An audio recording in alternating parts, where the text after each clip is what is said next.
دیارە بەر لە چەند ڕۆژێک نەقیب حوسێن فەرماندەی ئازا و دلێری لیوایەکەمان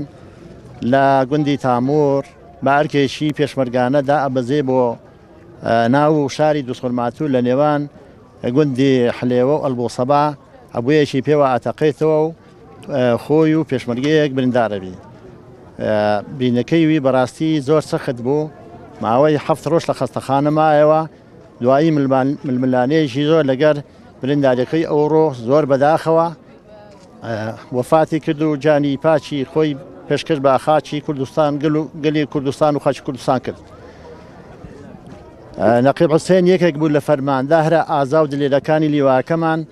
لە زۆربەی زۆری شەڕەکانی لیوایەکەمان کە بەشدار بووە، هەر لە جەلەولا و قەرەتەپە و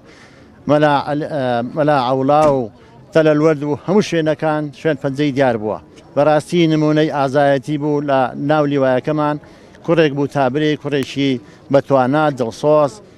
قارەمان، زۆر بەداخەوە ئەوڕۆ یانی پاچی سپارد و یانی کوردە قوربانی خاک